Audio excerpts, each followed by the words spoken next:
Si tu as manqué le webinaire sur l'activité physique et le diabète, cette vidéo-ci, elle est pour toi. Donc, dans cette vidéo, je vous donne accès à une petite partie des informations que j'ai données aux membres qui étaient présents lors du webinaire. Je vais parler aujourd'hui de comment commencer un processus de mise en forme, comment commencer à changer nos habitudes de vie. Avant de commencer, je me présente, mon nom c'est Caroline Venn, je suis kinésiologue, spécialiste en conditions de santé chronique et ma mission avec Diabète Drummond, c'est vraiment de vous rendre accessible mes connaissances sur l'activité physique, mais aussi de vous aider à mener un mode de vie actif de façon plaisante et sécuritaire. Donc, si on y va avec le webinaire, ce qui a été discuté, ça a été vraiment les effets de l'activité physique sur le diabète. On a parlé des recommandations en termes d'activité physique pour cette population-là, les éléments de sécurité à considérer pour s'assurer que ça se passe le mieux possible. Puis, dernièrement, j'ai donné des conseils pour commencer notre processus pour atteindre les recommandations qui sont pour la population atteinte de diabète. Donc, le premier conseil que j'ai donné, c'est de commencer petit. Donc, petit train va loin, on commence avec des petites choses, des petites victoires, ça va être beaucoup plus encourageant. L'être humain a besoin de victoires, a besoin de positif s'il veut avancer, s'il veut continuer une habitude, parce que si c'est décourageant et qu'on sent qu'on n'avance pas à rien, qu'on ne maintiendra pas cette habitude-là sur le long terme. C'est ce qui a été démontré par la multitude de recherches qui a été faite là, sur les changements d'habitude de vie. Donc, on a besoin de positif, on a besoin de la dopamine que ça nous amène, le fait d'atteindre un objectif. Donc, c'est sûr que si je me donne des plus petits objectifs, c'est beaucoup plus facile à atteindre que des gros objectifs.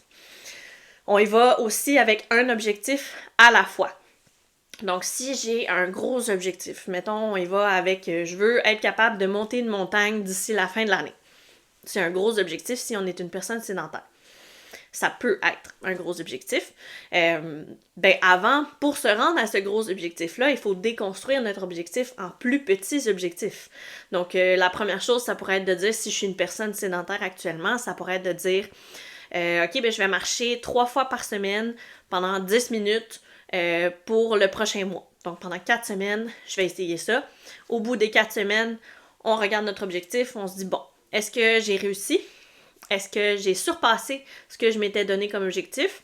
Ou est-ce que j'ai pas réussi à atteindre mon objectif? Donc, peu importe la situation, si j'ai réussi, super, c'est quoi mon prochain objectif? Si j'ai surpassé l'objectif que je m'étais donné, la prochaine fois, peut-être que je peux rêver peut-être un petit peu plus grand, ou je peux ajuster mes objectifs en fonction de ça. Puis si j'ai pas réussi mon objectif, là, c'est de se questionner. Est-ce que je me suis donné un trop gros objectif, c'était pas réaliste?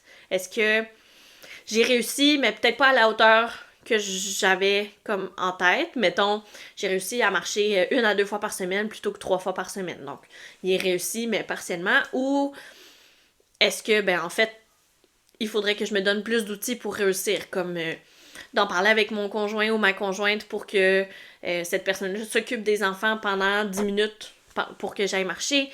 Puis, dernièrement, on veut penser long terme. Donc, on veut intégrer des changements qui vont être possibles de maintenir sur le long terme. Puis là, ça n'a pas besoin d'être nécessairement en lien avec une activité en particulier.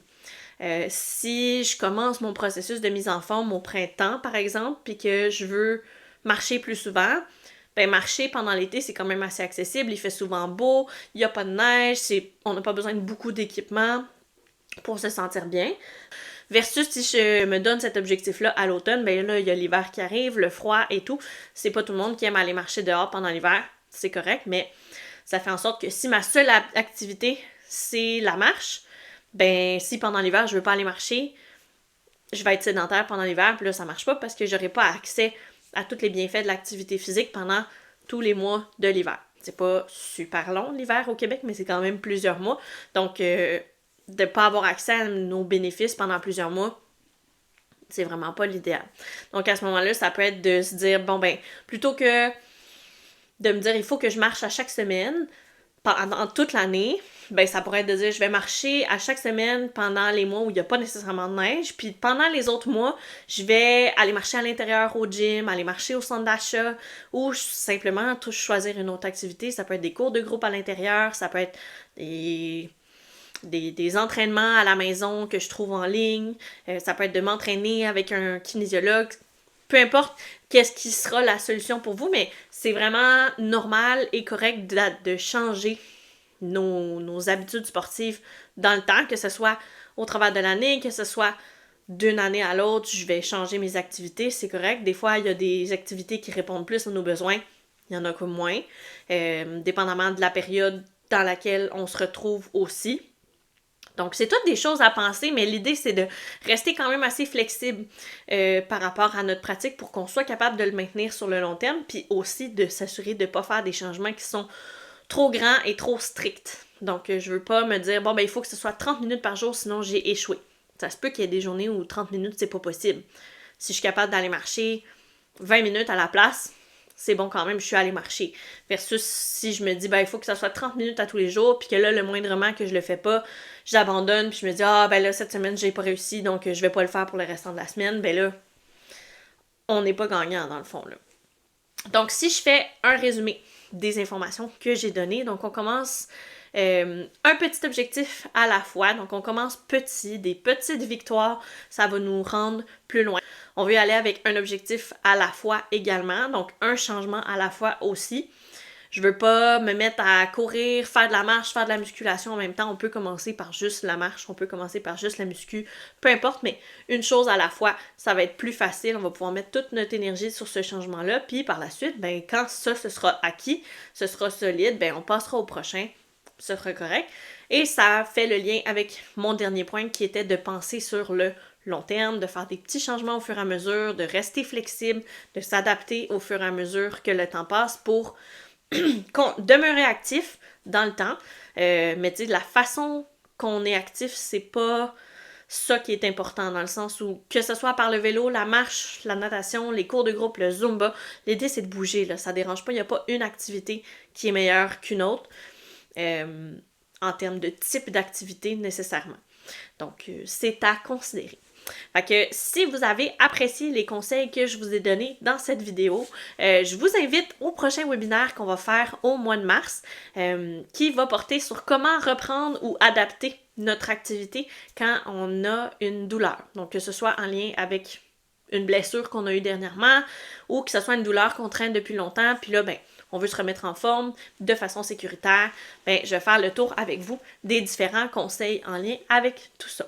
Donc, les informations par rapport à la date et l'heure du prochain webinaire vous seront envoyées dans l'infolettre. Puis sinon, ben, je vous souhaite de passer une belle journée et on se revoit dans une prochaine vidéo.